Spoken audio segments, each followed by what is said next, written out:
So when we were leaving Tennessee, we were like, I don't know, probably about 30 minutes past Knoxville.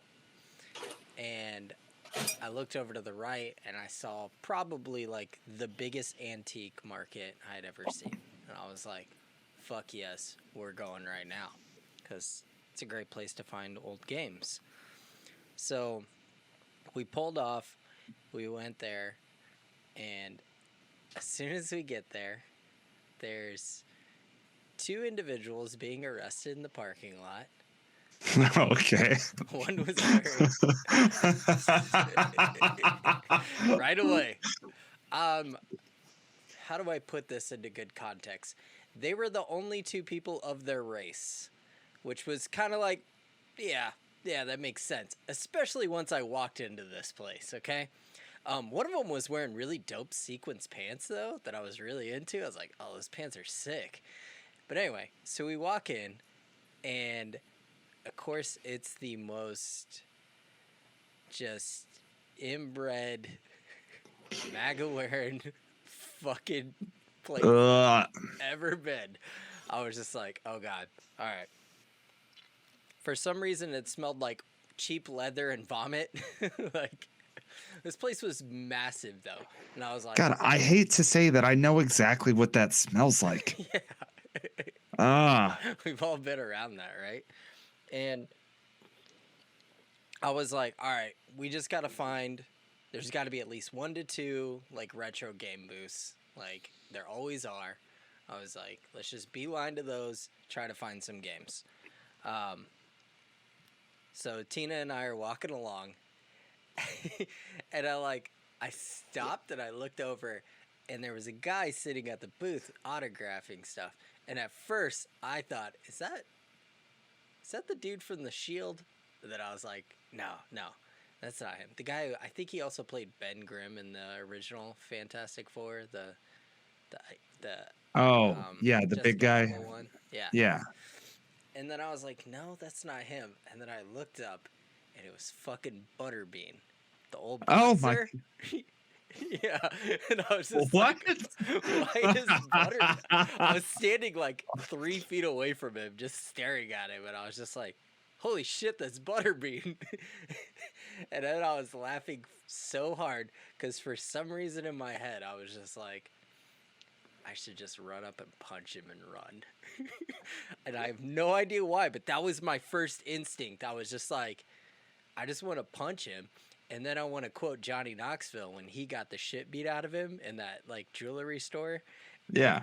As soon as Johnny Knoxville gets knocked out, he wakes up and goes, "Is Butterbean okay?" And I just started to yell that after I punched him. Oh my God. So, and strangely enough, we got the Jackass 4 trailer today, which I'm very excited about. So, I still haven't watched it, so yeah, it's great. And if you haven't watched the, we'll get into that once we talk about things that we're watching. So, all right. Well, I mean, I guess Jeff, are we ready to get this show on the road? Let's do this. Let's go.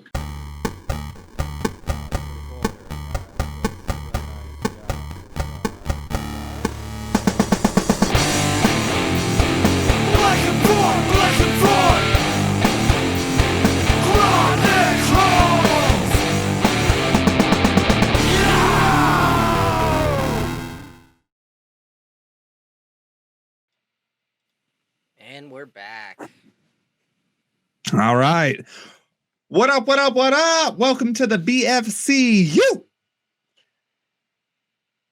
So on this show, we talk about Marvel movies because for a while we didn't have any, and now they're starting to come back out again. And tonight we have a very exciting episode because we're not talking about an old one. I'll let Jeff announce that later, but it's pretty goddamn exciting. Yeah. So, Jeff, what are you drinking, and what's the last movie you saw? Tonight I'm just going with a good old Voodoo Ranger IPA. I think it's the last one I have left from Tennessee. Nice. Yep. Yeah, that's about it. And then as far as movies, I don't even know what the hell I've watched. I know I watched a ton of Shark Week when I got home. Nice. which that just reminded me I need to unsubscribe from my Discovery Plus because I got a 1 week free trial and I'm gonna go ahead and cancel that now because that's the only reason why I watch Discovery is just for Shark Week. That's all you need is Shark Week. Yeah. Which they have a merger with HBO right now. Yes, but there were certain shows you could only watch on Discovery Plus. Oh yeah, no, I'm just saying that's still a thing that's in the process because they're going to be like last week tonight talked about it this past week. Gotcha. That's their new business daddy. Isn't Discovery? Or no, that's National Geographic. I was thinking Discovery was owned by Disney, but no, National Geographic is owned by Disney. Yeah. Which I watched the Jackass one, and they're introducing new members. There's going to be 4 new members in this movie because I think their guys are kind of trying to set up some new guys to take over for them because they're all in like their late 40s now. So shit probably hurts a lot more and it's a lot harder to recover. And one of their new guys, whose name is Poopies, that's his name, Poopies. Poopies. Okay. Definitely got eaten by a shark. Got his fucking hand ripped off. They were able to reattach it and it's actually functioning again. Yeah. It was pretty gnarly. Yeah. I wanted to watch it so bad though, and I was like, why do I want to watch a human being get their hand ripped off by a shark? But I guarantee at some point I will watch it and I will be so mad that I watched it. Yeah. But fucking sharks are dope, man. Yeah, sharks are so dope. I get so excited. Like, I want to swim with sharks. I'm not talking like great whites. Like, I'll probably go bull shark. I wouldn't mind, even though they're still one of the most aggressive, but I would still I think I could handle it. I am too afraid of water, even though I ran a water park for years, to be fine with that. That's true. True. We could do what are they called? Like reef sharks, where you're only like 4-5 feet, and you can just kind of duck down and see the reef sharks like swimming and stuff. I mean, I would go in a shark cage. Okay. Like, I would do that. I mean, honestly, if you put me in a scenario where, like, guess what? Today, CJ, we're going to be swimming with sharks. Yeah, I'm going to do it. Yeah. I'm not going to not. Yeah. Like, when else am I going to have that opportunity? So I still would do it, but I would be anxious as fuck. Yeah. It's totally a bucket list. It's like one of those things where I'm weirdly not afraid of it. Super scared of bears, sharks, even though I think they're the most deadliest predator on Earth. I'm not that scared of them. I don't know what it is. I am fully opposite of you because I have a full-on fantasy of like me and Nala in the woods and a fucking bear shows up and then I have to kill a bear with Nala at my side. And for those of you who don't know Nala, she's my red-nosed pit. She's not a very big pit, but she is a savage. Yeah. I would assume in that scenario, she's a very sweet dog. So I would assume that in that scenario, she would be all on game. Yeah. So... because I also like my ultimate dream is to end up in the wilderness and have to fight a polar bear. And then I get a polar bear coat. I also eat all of the polar bear because I have to survive. This is a whole nother conversation. That's a whole nother podcast about weird things that I think about all the time. We could just have a whole podcast of that. Just us just talking about weird shit. I could go on for days about weird shit. Oh yeah. I'm 100% into that. Especially fantasies. Oh. Yeah. Oh yeah. Yeah. Oh yeah, for sure. So yeah, CJ, what are you drinking? What was the last thing you watched? Well, I'm drinking a Tall Boy Bud Light. That extender piece was in fact mine that my dad found. Oh, it was. Which it's fine. I never really drink regular Tall Boys, so like yeah. I'm glad that they have it. Great. And so I'm using this Slow Down Tall Boy koozie. I think I have one of those somewhere. You definitely got it during the College World Series with me. Okay. So drinking out of that. Forgot a little shot of Espolón tequila when I'm feeling so inclined. Very nice. Very nice. I mean, since I've been back, I haven't watched any movies. I was getting caught up on some of the shows that we weren't able to watch. But I mean, technically, the last movie I watched, which we're not going to discuss it, but technically it was Troll 2. Fuck yes, it was. We'll save that full discussion for Halloween. I will say this is the first time that I only went through 5 beers instead of 6. Yeah, because we kind of ran out of beers. Yeah, that's true. Like, towards the end, I was just kind of like, oh, this is probably a good idea that we don't have more beers. Mm-hmm. Great. But then the movie we watched before that together was A Quiet Place Part 2. Oh, yes. Oh, my God. Immediately, my anxiety is through the roof. Yeah. I was so pumped. The sound design, the fucking sound design of that movie should win everything it ever possibly could. Yeah. It's so good. It's a game changer. It adds a completely different element to the movie by having those cuts of going from her point of view or her point of hearing to everybody else's. And yeah, it's great. It's a movie that I would like to sit down again and watch with my good headphones on. Yeah. Or even just down in the recording studio, just with the full sound. Oh, no, it's John Krasinski, brilliant. You're fucking brilliant. Good job. I'm so excited for what you're doing. And I'm so excited that you were like, no, I should do a second one because I really didn't think you would. Yeah. You think he does a third?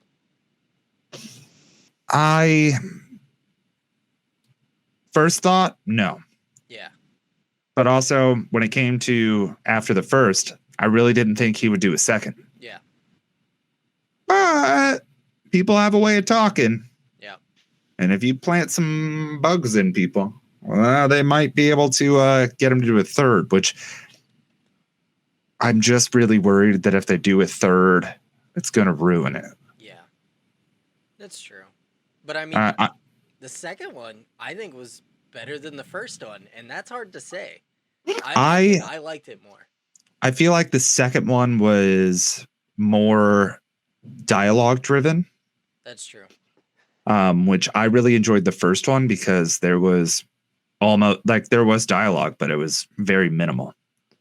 But you can't really do that twice, so I don't know how they would bring a new element into the third one. Yeah. To really bring it forward. So I feel like there will be a third, but I feel like there will be very specific terms in order to make that happen. Yeah. Yeah. I mean, they tried to bring A Quiet Place into the Cloverfield universe. Did you know that? No, I didn't. But the Cloverfield universe, all it is like the studio goes, hey, you guys are making this movie? All right, change one little thing. Now it's part of the Cloverfield universe. Yeah. That's how they do it every time.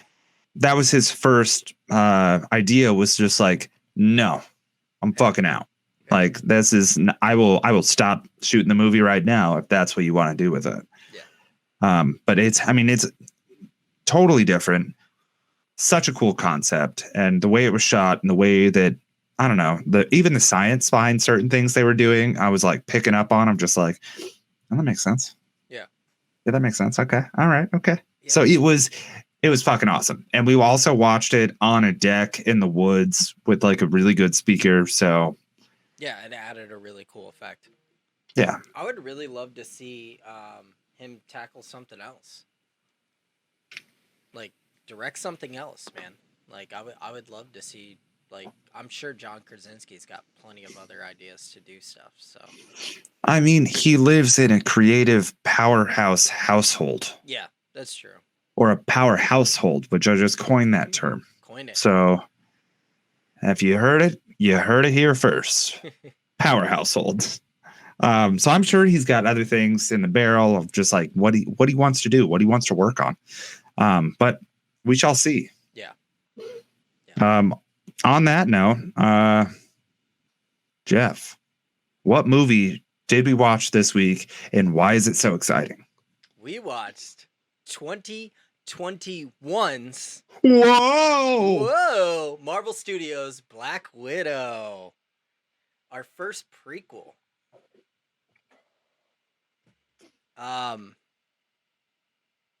I'll start with my first thoughts. Initial thoughts. Great movie. I love the James Bond, Jason Bourne type of espionage elements. I mean, we talked about that when we talked about Winter Soldier and Civil War, and reasons why I love Captain America stories, because I like that more kind of spy stuff. I think the biggest critique I'll give to this movie is it really should have just came after Civil War. I would have liked it. I think I would have enjoyed the movie more if it just came out right after Civil War. I can agree with that. I can agree with that. Like, it just parts of it kind of felt weird because it was just like everything we already know, and it was just like. Which, I mean, before we continue, I just want to put this out there. This whole thing is going to have spoilers. Every single moment's going to have spoilers. So if you haven't seen it, come back and listen to this or watch this. This is going to be a constant spoiler scenario. Yeah, for sure. And Jeff, I can completely agree with you, because I think the way that certain things didn't flesh with me was because of that. Yeah. Like, we all know what's already happened. Yeah. And I don't know why this didn't come out earlier. Yeah, I don't know. I don't know if this was not part of the big grand, Kevin Feige plan. And then he was like, I don't know if it was like, oh shit, that's right. We still have Scarlett Johansson under contract for one more movie. We should give her own solo. Or maybe he was like, she deserves to have her own solo movie, because now we know the Hawkeye show coming out, she's the only one that didn't get her own solo outing. And which I don't even think this is a solo Black Widow, as in the character that we all know and love, the Avenger movie. I don't think this necessarily is. I think many people went into this thinking this is going to be about the Avenger Black Widow, not the Black Widow program. And I think if this would have come out directly after Civil War, I don't think we would have had that idea going into it. Yeah. Which, I'm not mad that this was about the Black Widow program, but the way that it just came out and in the order that it did, you really just thought, oh, she just died, so this is going to be all about her. And it wasn't. It was about her connections, and it was primarily her. But, I mean, her sister, played by Florence Pugh, thank you. I was going to mess that up. Her character name's Elena Belova. Yeah. Elena.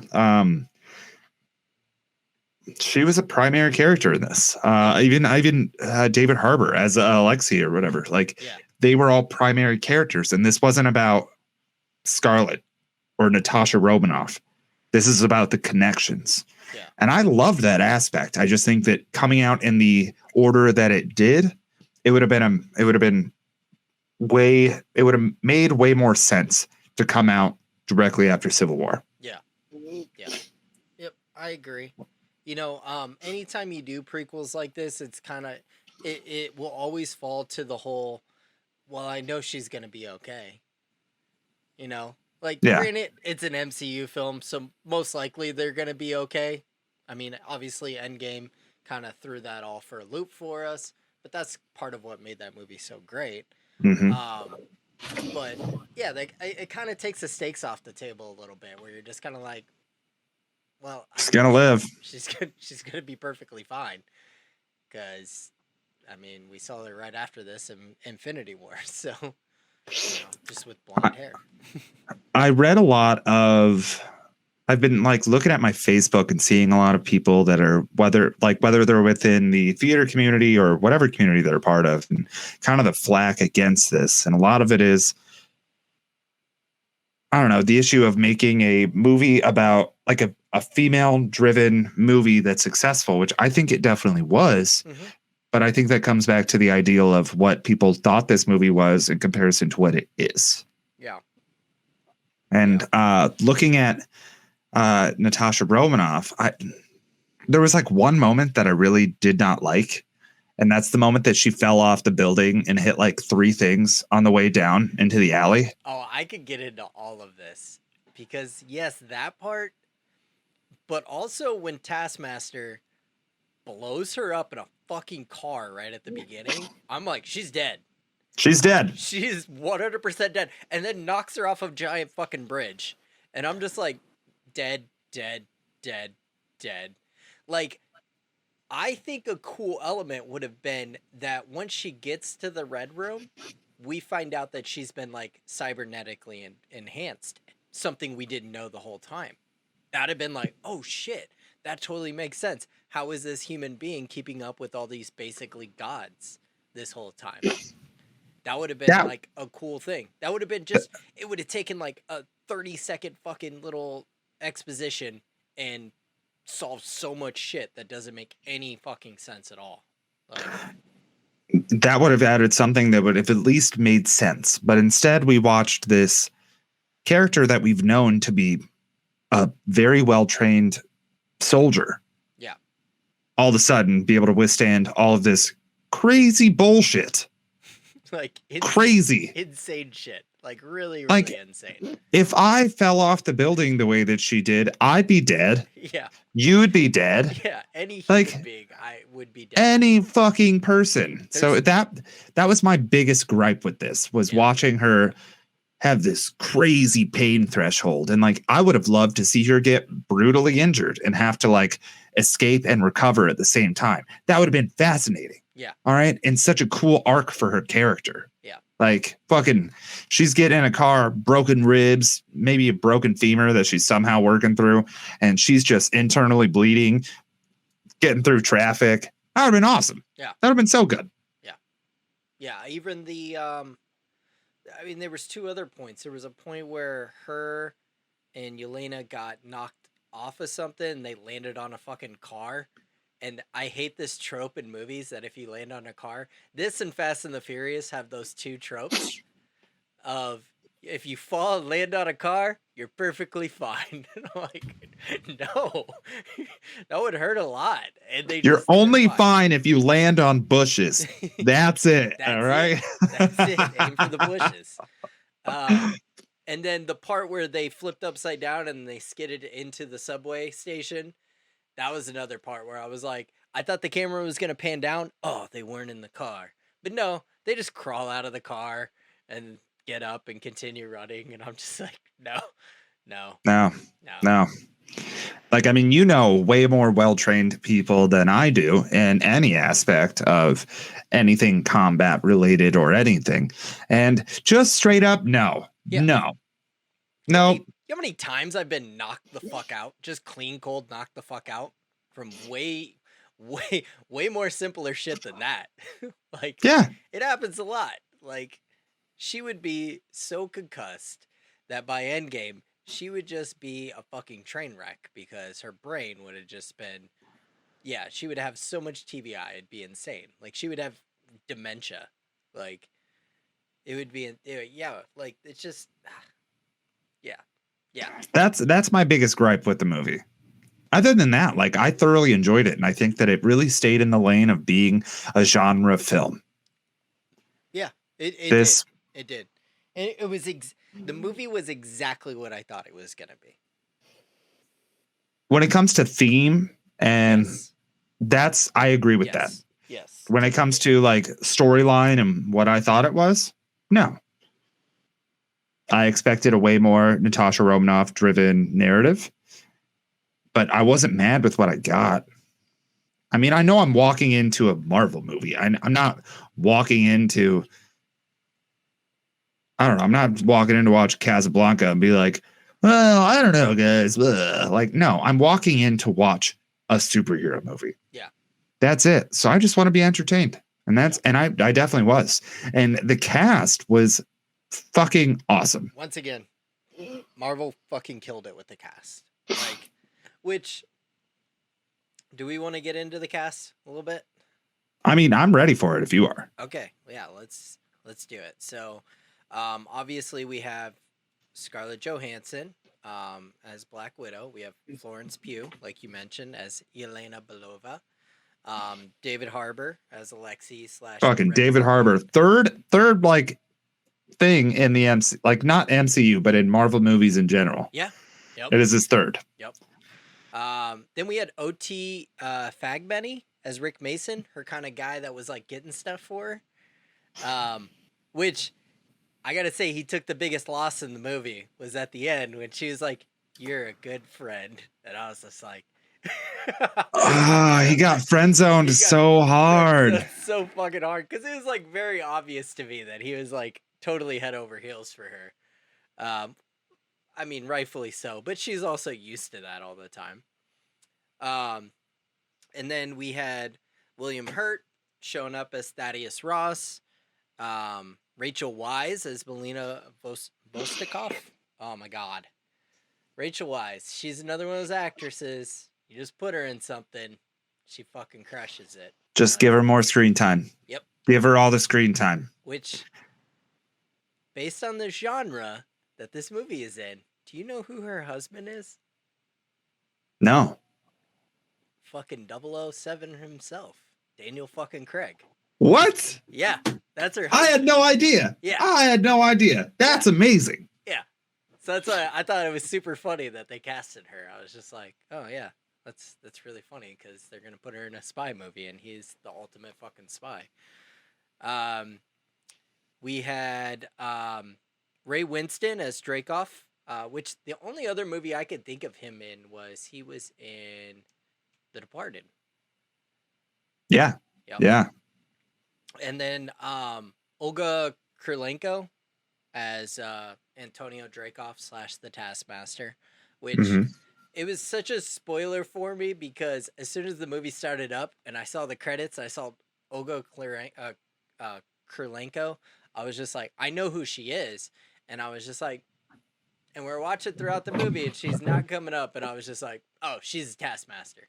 Like, it popped in my head. I was just like, that makes total fucking sense that she's Taskmaster. And then, yeah, I guess, that's pretty much as far as, like, really the big cast. I mean, no, there is one more name, and I'm going to tell you right now, this is my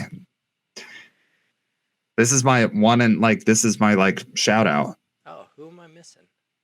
Ever Anderson. Who's that? Ever Anderson is Mila Jovovich's daughter that plays the young Natasha Romanoff. Yes. I didn't. That's my standout.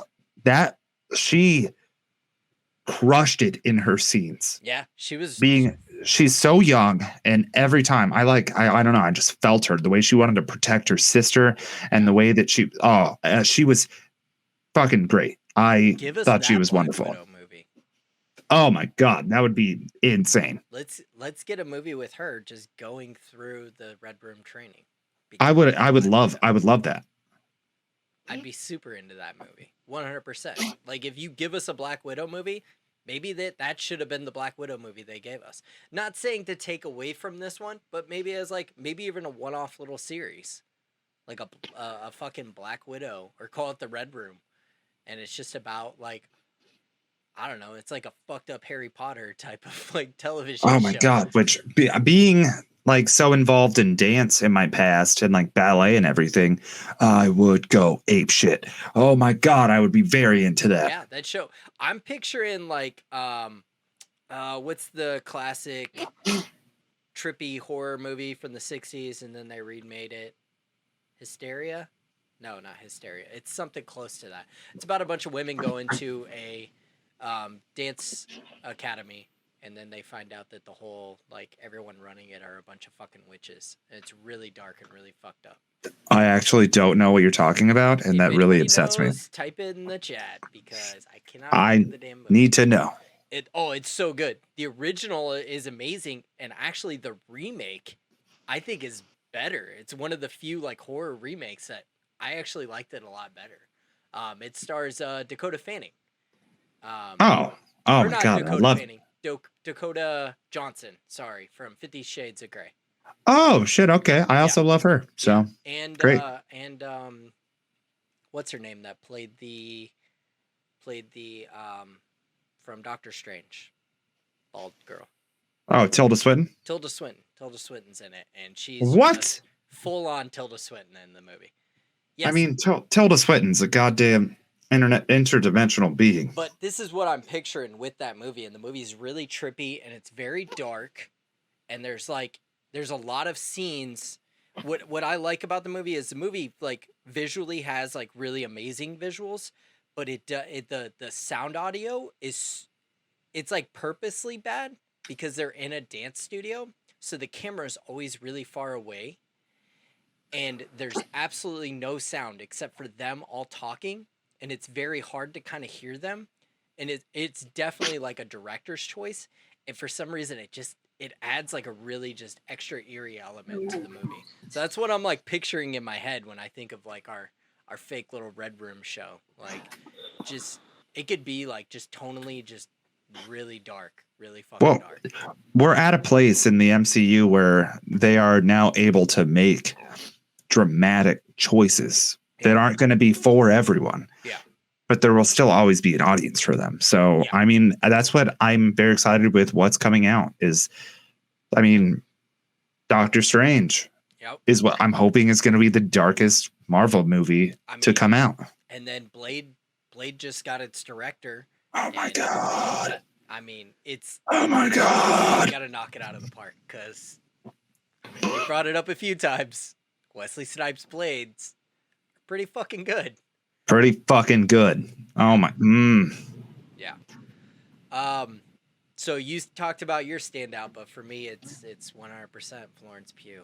I mean, I'm very, very excited to have her in the MCU now. Like, I thought her comedic timing with just such dry delivery was just such a great element to add to Black Widow, or, you know, Natasha's very just sort of, this is the mission, this is what we're doing.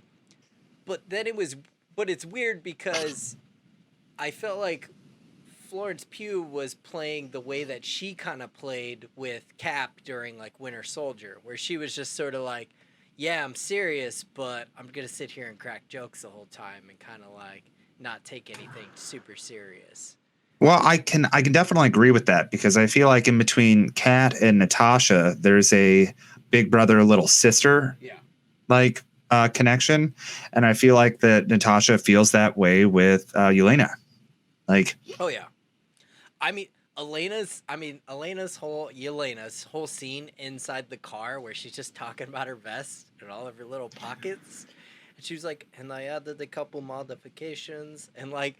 It was so funny to me. Like that was one of my favorite moments of the movie.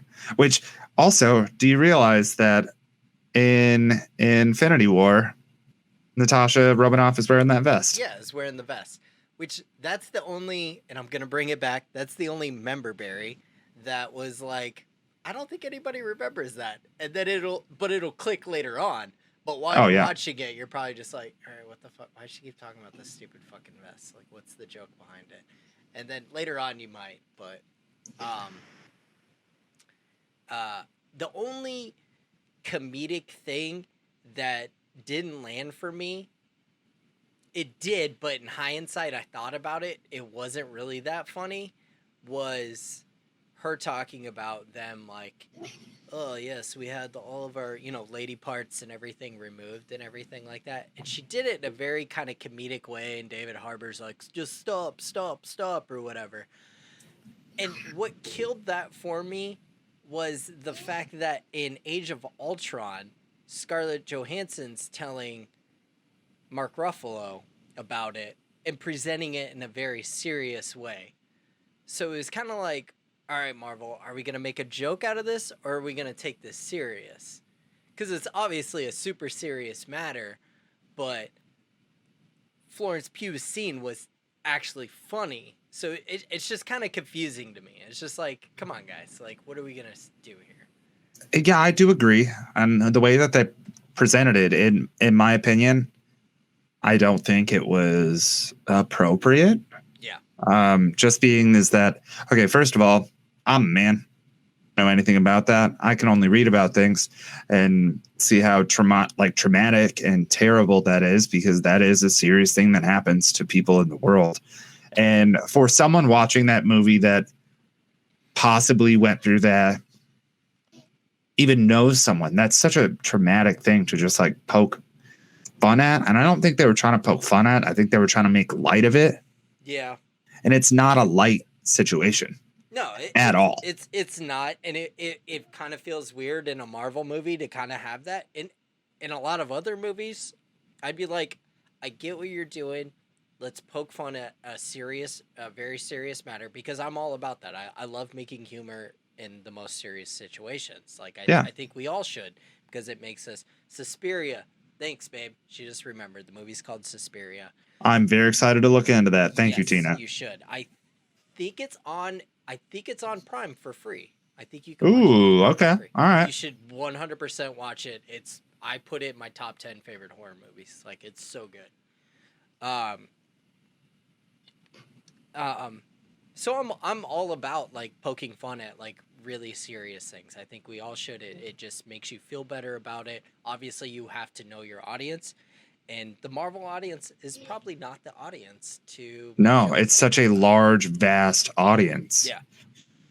So that it was a very peculiar move to try and do that. Yeah, I agree. We haven't really spoke much about fucking David Harbour. David, first off, well, no, we'll get to the de-aging later on, but I thought he was so great. He's just like, I'm just gonna play a big lovable guy. He's supposed to be a bad guy, but he's not. Like he's a guy that was misinformed and mistreated and thrown away, and thought he was a bigger deal than what he was. Like, the way that they introduced him, like in America, as this very proper American accent dude, and then fly forward however many years, and he's just like fat, and he's got a beard, and he's got fucking silver teeth, and he's super Russian. Yeah, I loved it because yes,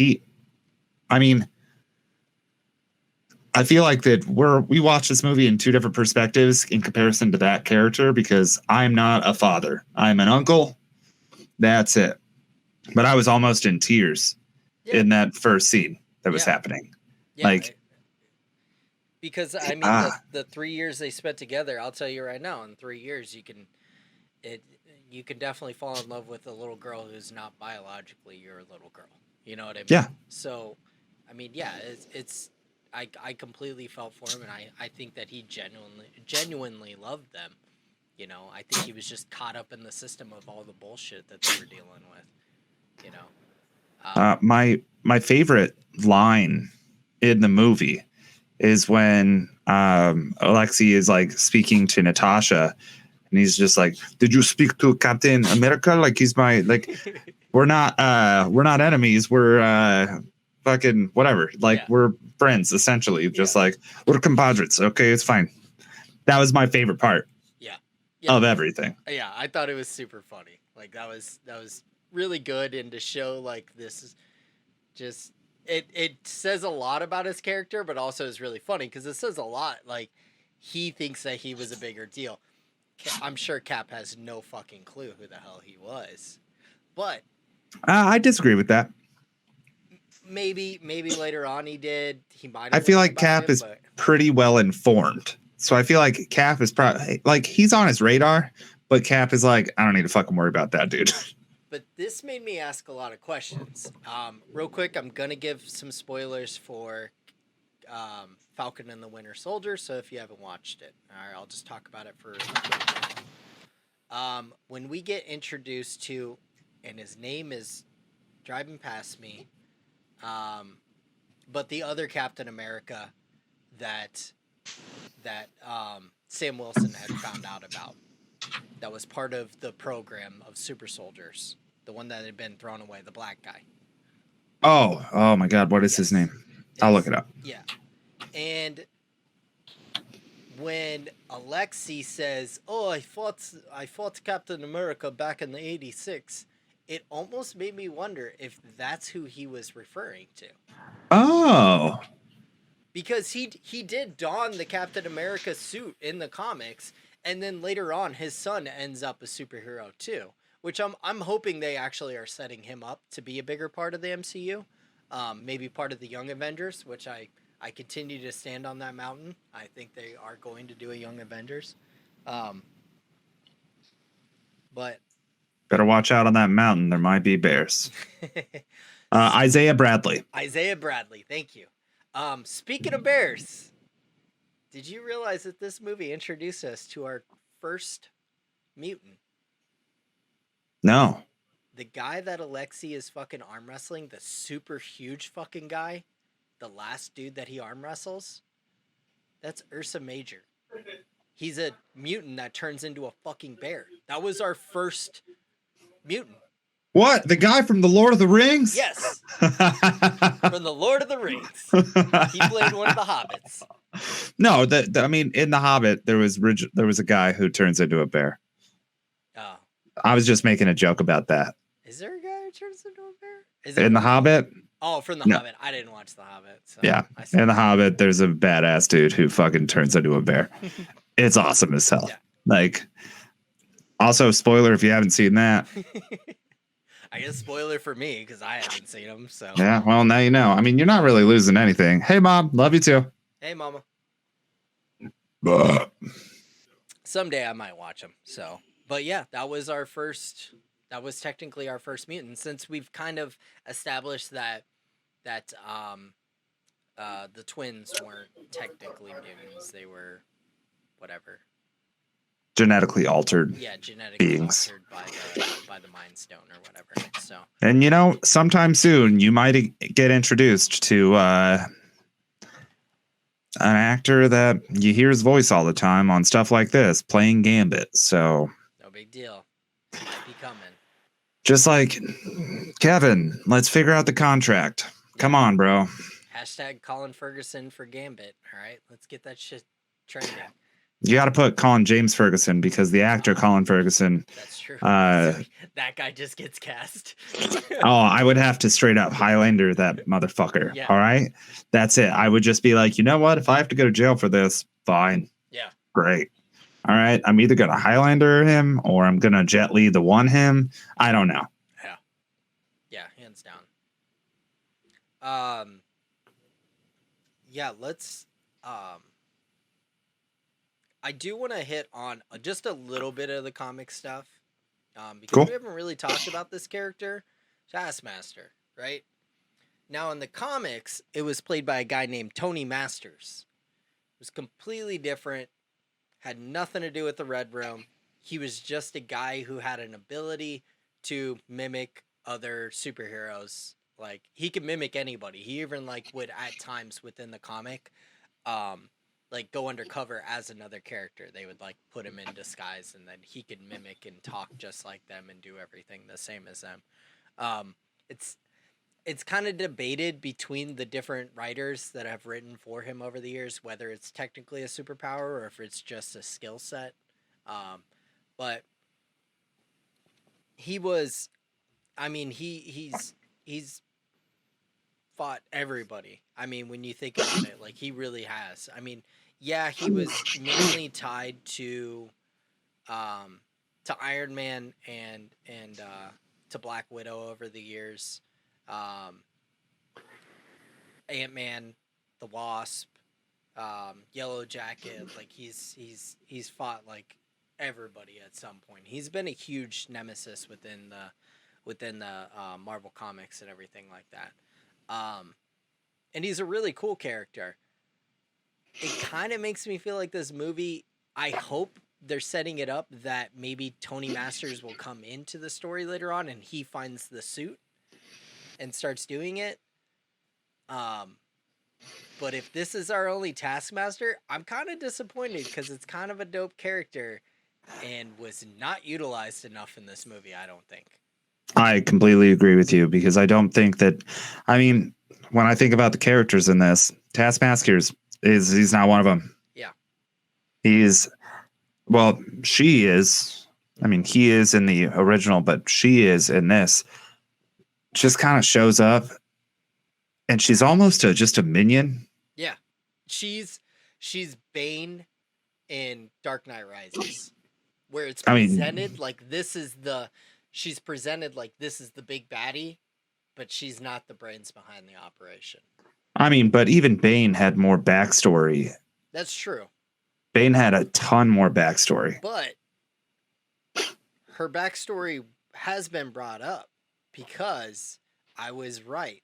During the Avengers, when Loki is fucking with Black Widow and she's interrogating him, he says, "Don't forget about Dreykov's daughter." Oh shit. So it has been brought up. So, yeah. Which I feel like that was just a one-off comment, and then they developed that from that. I would like to think Kevin Feige had that in the plan, but I really highly doubt it. I really think that was just, they made that comment, and then they were like, okay, this is something, once again, member berries. Remember when Loki said that one thing one time? Or remember how we said Budapest? And then, I'm sorry, but the Budapest payoff wasn't that big of a deal. Like, them just saying, that's where Clint found her, and they fought. And I was just like, I knew they were gonna have the Budapest thing. Like, it was gonna get brought up, like 100%. So, which I think that's another fault of any prequel, is always gonna be the member berries of just remember that one time we said this one thing, yeah, here it is. I mean, Solo was the worst of it when it comes to that. Like, oh yeah, that whole movie was just member berries. Like, I was like, is member berries like a phrase that I don't know?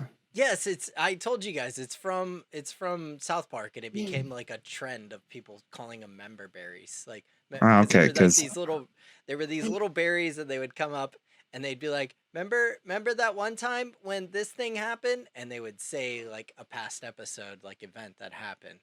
So it's become like, I don't know. I hear people say it. I don't know how I picked it up, but I mean, I've never really been a South Park fan, so I haven't either. I just think I saw the clip one time because I haven't really watched South Park in probably 15 years. So yeah, you're also much more in tune with like social media output and stuff than any of the other members of the Blanket Fort. Because I literally do it for a living. So yeah, and you also fucking, I don't know, you're not on TikTok, but you look, no, you don't have TikTok downloaded, but you but you do TikToks with your, whatever. It's irrelevant. Yeah. So I'm very in tune with pop culture and the zeitgeist, I guess. Yeah, that's what I was trying to say before I just like muttered about a bunch of bullshit. So yeah, that's what I was trying to say. Yeah. I mean, I feel like we've been kind of butchering this movie besides the cast. I'll have to say, though, the special effects in this movie were fucking fantastic. I thought they were great. I thought they did. There was a lot of good practical effects. And the whole ship falling out of the sky at the end didn't look that bad. I mean, the whole stunt was completely insane and kind of over the top. But it looked pretty good. And the de-aging of David Harbour and Rachel Weisz was fucking spot on. Dude, that technology is so insane as how good it's becoming. We've talked about this many times before. Every time it gets better and better. It's insane how good that's getting. I don't understand how they do it. Oh my god, we are in the future. Yeah, like Rachel Weisz looked like her in like the first Mummy. Like, yeah. Like, it was amazing. Like, but yeah, and Brendan Fraser looked like he did in the first Mummy. He did. But also, Rachel Weisz is kind of timeless. She ages very well. So yeah, she is. What a babe. Yeah. Rachel, hats off to you if I was wearing a hat. Yeah. Agreed. All right. What time are we sitting at? We're sitting at about 53 minutes, so we've been going for a quick minute here. Any other big notes right now you want to hit on? Not really. I think we can take a small little break. Okay. And come back to it. Cool. Alrighty. Well, we will see you guys in just a few minutes. Enjoy a little music from Cat Maz. We are back. Yeah, let's talk about the box office. So, and the budget. So, from what I read, it cost $200 million to make this, which makes sense. I do want to throw in one quick thing about that is what I've heard kind of through the grapevine of all the social media and YouTube and shit that I take in is that Marvel is starting to shoot or render the big CGI scenes way before the movie even starts production. And that is to get ahead of the game with those types of things. Which I wonder if they did that with Black Widow, because the whole city falling from the fucking sky thing, it feels like they were like making the movie and they were like, we need to have a big action scene. We haven't had like a crazy action scene like that. Like, we haven't had a huge stunt, you know? So it just kind of felt forced to me. With that whole thing. And I could see that being like a completely pre-rendered CGI scene that they just did up and they were like, we'll use this eventually. Like, because I mean, how many Marvel movies are we going to have where there's a big giant ship in the sky falling? Like, oh, so many. So many at this like point. Their weird go-to is just like, which, first off, huge plot hole. How the fuck did S.H.I.E.L.D. not know about that fucking place? Oh, yeah, I have no idea. Like, you're telling me there's no way S.H.I.E.L.D. had any fucking clue that place was there? Like, I'm calling 100% bullshit on that. Like, there's just no way. But it was such a small structure. It had clouds around it, okay? You can't see it because it had clouds. There's always clouds right there, okay? Right there. All right. He also could control the weather. I could get into so much plot shit with this movie. Oh, do you want to talk about the Russians controlling the weather? Because that is definitely a thought that I know very close people that still think that is what happens, and it's been happening for the past 50 years. So, and then they send the damn COVID here and cheap, fucking 5G and all of that. It's all connected, man. Well, yeah, because 5G only works because the world is flat. All right. Duh. That's it. There's giant ice walls around the sides of the world, and behind those walls, there's the full ice kingdom where the White Walkers hang out. And Jon Snow is hanging out with his best friends on the wall, and that's the only reason why we're surviving. Real quick, only because we brought up two Warner Brothers films, I did watch the new Space Jam movie. Oh, yeah? And they have the White Walkers in it, and we said Casablanca earlier. Casablanca's in it, because Warner was just like, we need to just pull every IP we have and bring it into this film. Awesome. The movie was okay. I still like the original way more. It was this one tried to be heartfelt, but LeBron James is a very, very bad actor. Oh, he's so bad. It just took me out of the movie so many times. And trying to make like Looney Tunes characters like modern day, like, ooh, like there's a part where Porky Pig raps, and I was just like, fuck this movie. Oh my God. How many times did they say YOLO or like you're Yeah. Oh, yeah. Did that happen? No, did they say they didn't do any of that? But it was that level of shit that it was just like, no, just stop. No. Please. Just no. But no. I watched it, I saw it. So, but I digress. So yeah, budget of $200 million. From the last update I've seen, $266.6 million is what it made. Which I'm sure that's way beyond that. And that's just box office. That's not including, from what I read, was the last thing I saw was $60 million it had made on Disney Plus. Which is a smaller number than I expected. But that was at the point that we had watched it like a week ago or something. Now Yeah. Okay. So that It's number's definitely jumped. Yeah.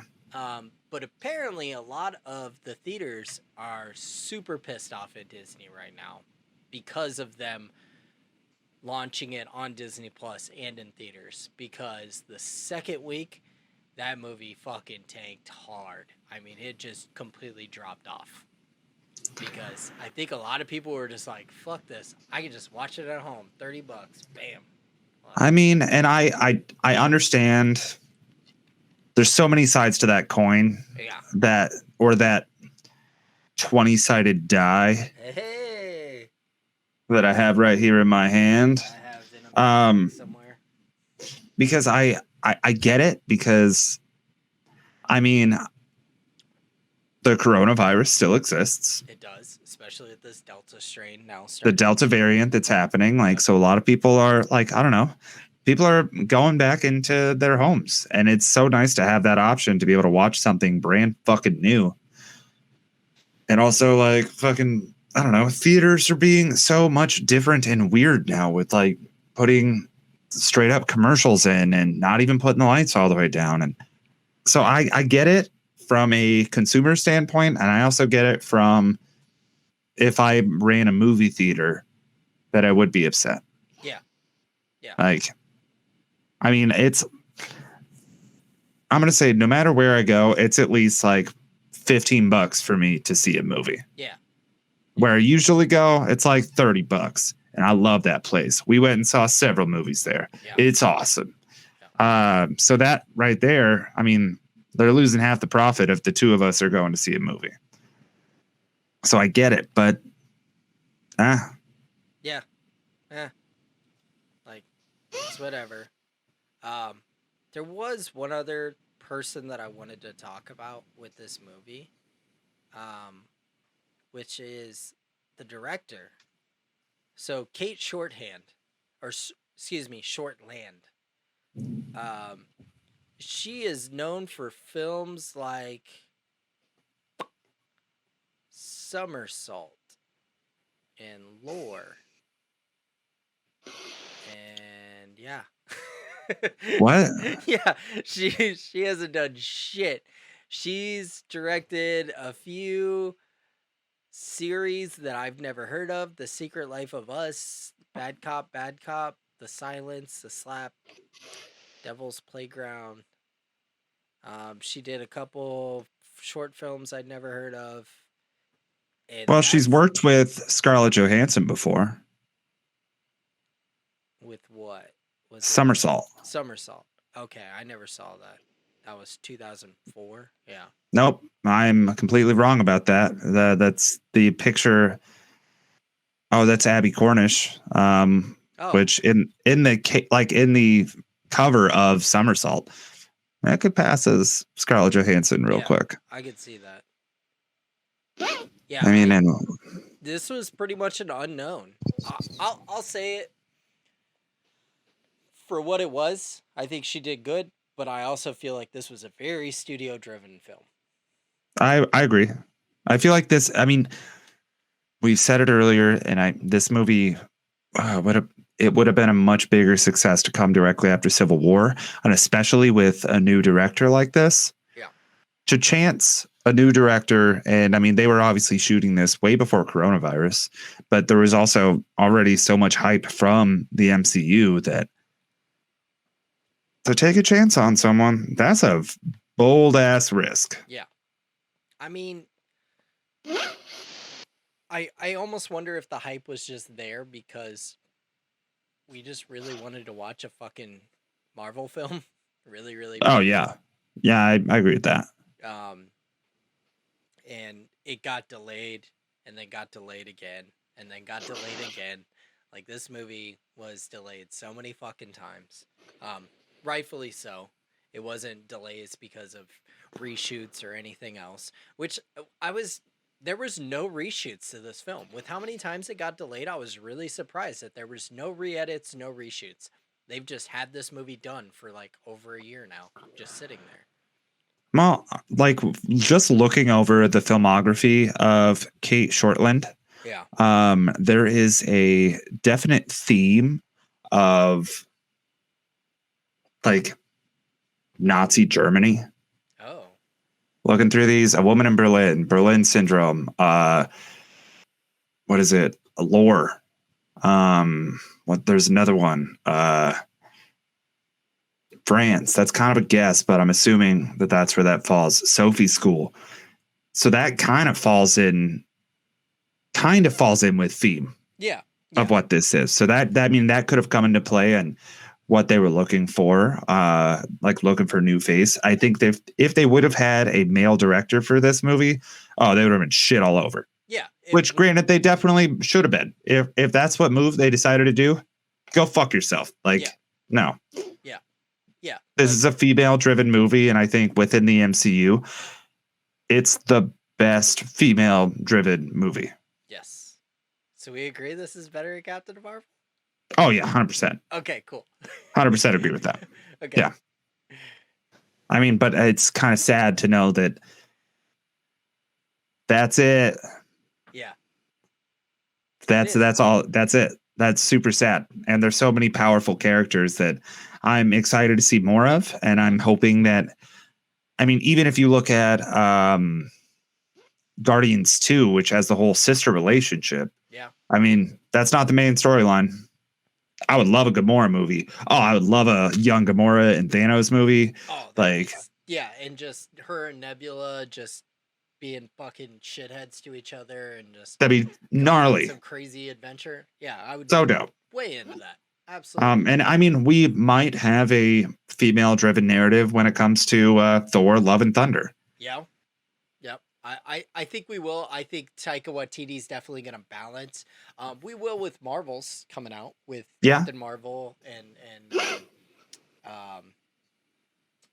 Monica Rambeau and Kamala Khan, which, I'm so excited about Kamala Khan. I've fallen in love with the character from playing the Marvel, the Avengers game.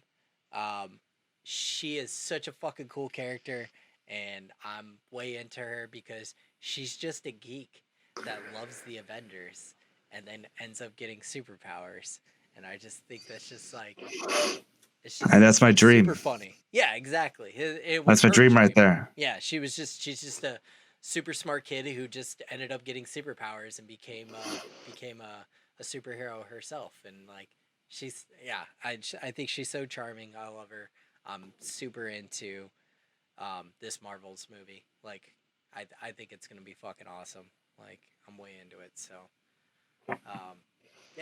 let's more female fucking driven movies. Let's do this. Let's do it. Like, it's 2021. Let's go. Right now, we've got so many exciting things happening in between. Like, this was a nice push forward into just a different aspect of what we're looking for, having a full female driven movie. Shang-Chi coming out. This is a very exciting year. I mean, there's two exciting movies coming out for like prevalent Asian actors in cinema, and like, obviously Shang-Chi. Yep. Motherfucking Snake Eyes. Oh, I know. I'm so excited. Oh, shit. I don't think I'm supposed to be excited for that movie, but I'm super pumped for that movie. Dude, I was talking to, on my way out of the bar today, I was talking to one of my buddies who's he's an Asian police officer. We just started talking about nerd stuff because they were like, what are you doing? And I was like, I gotta go talk about Marvel movies. So we started talking about Snake Eyes. Dude, that dude is so fucking pumped. And I'm like, fuck yeah, dude, you should be. But this should be a regular thing that you feel. Yeah, like, exactly. So this is going to be, it's a very exciting year. And I feel a lot of good changes happening. And there's going to be some shift in power, I hope, in cinema and what is deemed good and what's deemed like appropriate, and I'm fucking pumped about it. Let's go. Yeah. Let's go to fucking 2035 when the shit's just like, I don't have to get excited about something. I'm just like, that's a normal thing. Let's move. I'm into it. Like, exactly. Let's normalize these types of things that shouldn't be. Post-credit scene. Let's do we want to go ahead and talk about that? Yeah, okay. Absolutely. So we get Elena at Natasha's grave, So this is obviously taking place after Endgame. Spoilers for Endgame. I know we haven't got there yet. And then she gets approached by Valentina Allegra de Fontaine. Oof. All right. What a hell of a name. Or Val, as she likes to be called. Yeah, we'll just call her Val because I'm never going to be able to repeat that. So Val. Val. Which we got introduced to her in Falcon and the Winter Soldier. Once again, spoiler. She... Such a good character. Yeah, I'm super pumped for her. She wasn't... Obviously, she was supposed to be introduced in this film. And then we were supposed to understand who she was once we got to Falcon and the Winter Soldier, because this was supposed to come out before. But it kind of worked out. It worked out fine either way. This one or I liked it this way because I was already excited about Falcon and the Winter Soldier, and I was like, oh shit, she's involved in it. What? And she's an amazing actor. Yeah. She is so fucking good. Yeah. And then to just, I don't know, I kind of was like, I'm gonna see her again, but we'll see when. Yeah. And to see her this soon, I was like, oh fuck yeah, let's go. Yeah. Let's move. Let's go.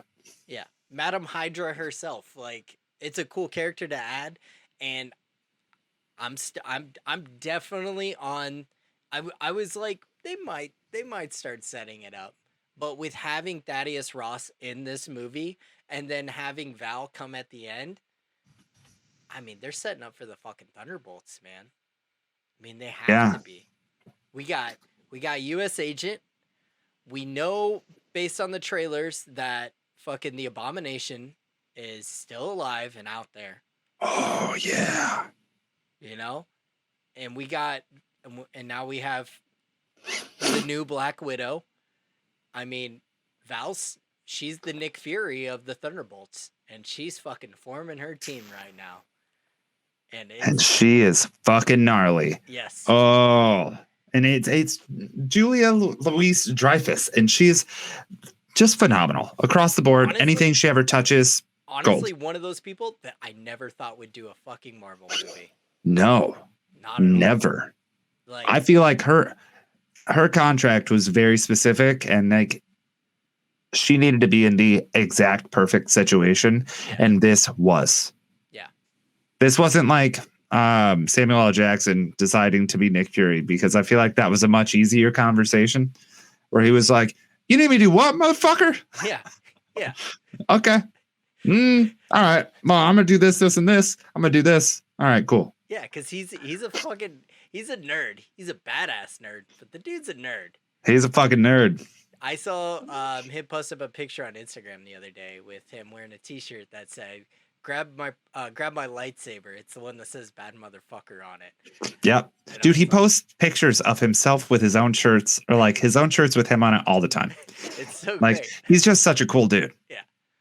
But when it comes to each of their trajectories when it comes to being an actor, both of them had to go through trials and tribulations. Yeah.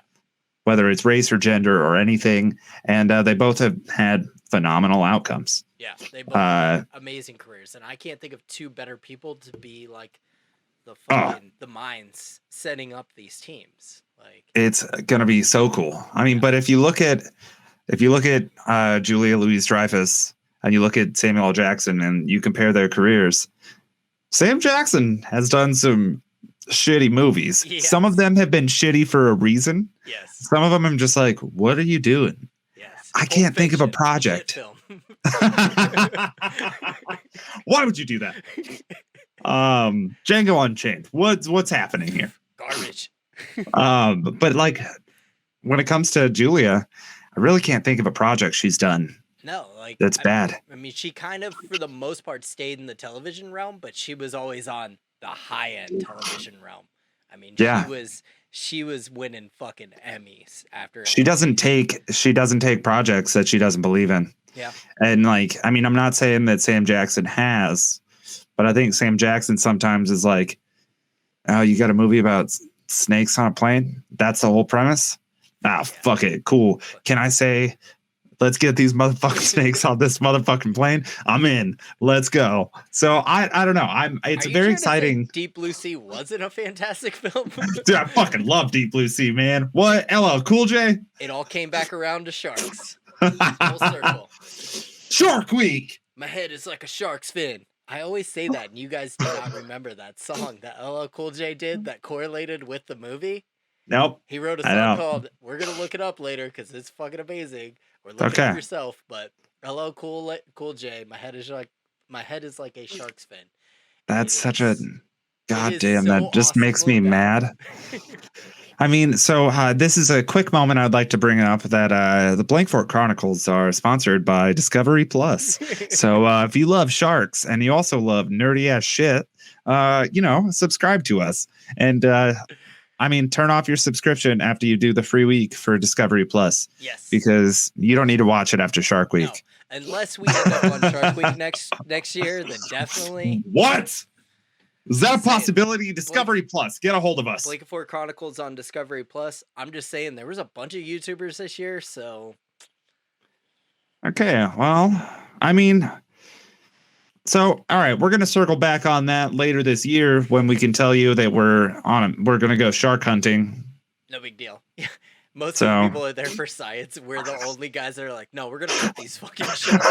I've got 2 fucking spears. I'm not even in a wetsuit. I've just got a fucking American flag thong, and I'm like, let's go. You guys are like, Jeff, where'd you get an M60 from? Let's do this.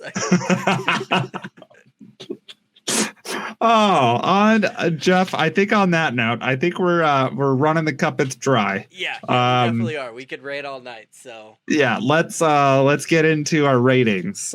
From 0 to 6 stones, how would you like to rate this movie? I'm gonna have to give this movie. I've been kind of back and forth.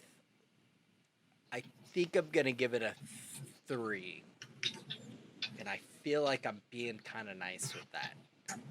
I want to. I wanted to give it a 2, but I'm gonna give it a 3. Plot was nonsensical.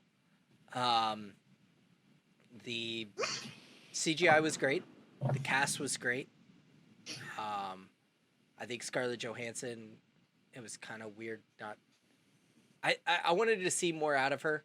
I feel like we were setting up Florence Pugh a little too much, being like, guys, like her, because she's going to be the new Black Widow, like just kind of pressing it on us. Not saying that I didn't enjoy that, because I very much enjoyed her as an actress, and I very much enjoyed her character. But yeah, the plot was just kind of garbage, and the action was just all over the fucking place. They should have died so many fucking times. So, yeah, I'm just gonna kind of fall right there in the middle. I'm just gonna give it a 3. I'm just gonna stand by that. So. Okay. All right. How about you, man? I'll take that. I'm gonna give it a 4 because of the impact of this movie. Okay. On, like, a lot of people don't have characters in movies that they can follow and look up to. And within, I mean, we spoke about this with Black Panther. Yep. And I think the impact on this movie is rather great. And it was very female driven, which is fucking awesome. I would like to see more of that. Yep. And I think this is a very good, bigger than a stepping stone, smaller than a leap to get there. Because I mean, it's not a perfect movie by any means. There are so many plot holes. There are so many weird aspects of the fact that Scarlett Johansson can fall off of a building and hit 3 separate things and then land on the pavement and walk away just fine from it. Yeah. But to watch this movie as, like, one of our nieces, like, to see, I don't know, to see a powerful woman, to see, like, Mila Jovovich's daughter play this character, it's very inspiring, and it's exciting. And I mean, I'm in a firm belief that we're going to be in a cinema change within the next, what I would like to say is 5 years. Yeah. I don't think that's correct. I would like to say it's 10 years. And I hope that that's correct, because I hope that we are continuing moving in this direction. And maybe it's sooner. Hopefully it's not later, but this was an exciting movie, and it was very nice to, I don't know, see a movie to look up to something different. Yeah. Yeah. So I'm giving it a 4. There's obviously a ton of plot holes. There's I mean, the cast was great. CGI was great. The performances were pretty great. Some accents, not so great. We didn't even get into that, but that's a whole other conversation. So yeah, I'm gonna give it a 4. Okay. I just real quick want to say that Honest Trailers at the end always gives it a fake title for whatever the movie's called. And their fake title was the best, and it was In Soviet Russia, MCU. And I was like, that was clever. That's good. Clever. That was good. That's good. And I feel like that this movie should have been marketed differently to what it actually was. Yeah. Because I enjoyed what it actually was. And I would have liked to even go deeper into that. And I think that we've already talked about like going deeper into the Red Room, which is a dark place that, I mean, after Civil War, there's no way we could have went deeper into that. No. We were not ready for it. That's true. That was true. I forget how we were all emotionally standing at that point. So yeah, I mean, Civil War came out when? 2015, 16. Oh yeah, there's no fucking way. Yeah. That we would have been ready for a full dark room or a full Red Room.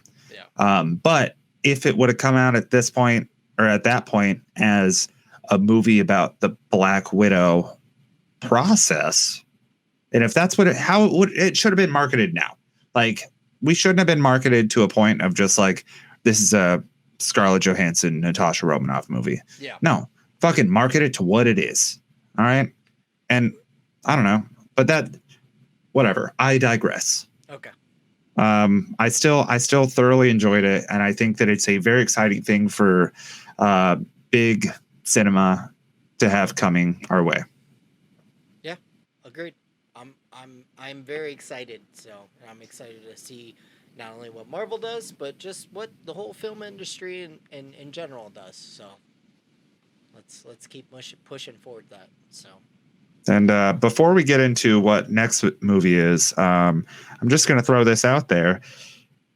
There was a spoiler a little bit to what we're going to be getting into after the MCU throughout this video. There was. So There very much. We're going to cover Casablanca. Just that film. Just that one. We're going to stretch it out for 12 weeks. 12 weeks. No, 12 weeks. We agreed on 12 weeks. Yeah. Right. So if you are listening and you can figure out what we're going into next, I don't know. I'll make a t-shirt and I'll send it to you. I'm so excited. That's it. I just wanted to throw a random thing out there. Like, we'll see if anyone does. Yeah. But Jeff, what are we watching next week? I know I already announced it, but then we decided to transfer over to this film. But one of my all-time favorites, and I know your 100% all-time favorite fucking MCU film at this point, we are talking about Thor Ragnarok. Let's fucking go! I know. I'm so fucking excited. I'm fucking pumped, man. Oh my god, I can't wait to watch it again. I know. I'm just very excited to watch it again. I haven't watched it in a while, and I'm just like, fuck yeah, I can't wait to watch Ragnarok. Oh, it's going to be so good. I don't even know how we have on for that episode. I'm going to look at that list and I'm excited. And I don't even think they'll be able to talk because I'm just going to be too busy talking. Yep. I figured a lot of it's just going to be me just kind of sitting back and just being like, yeah, totally. So. It's you just sitting back and then randomly being just like, face off, Ghost.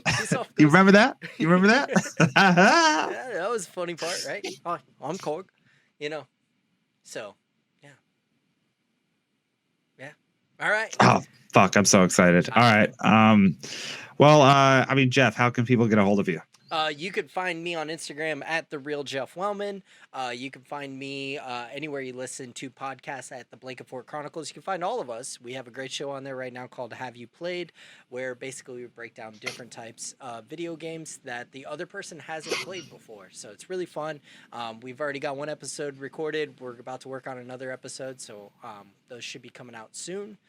And then pretty much anywhere you find Blankenfort Chronicles, on most social media, Blankenfort Bros on Twitter. We haven't been very active on there, but I hope to get that going soon. So, CJ, where can we find you?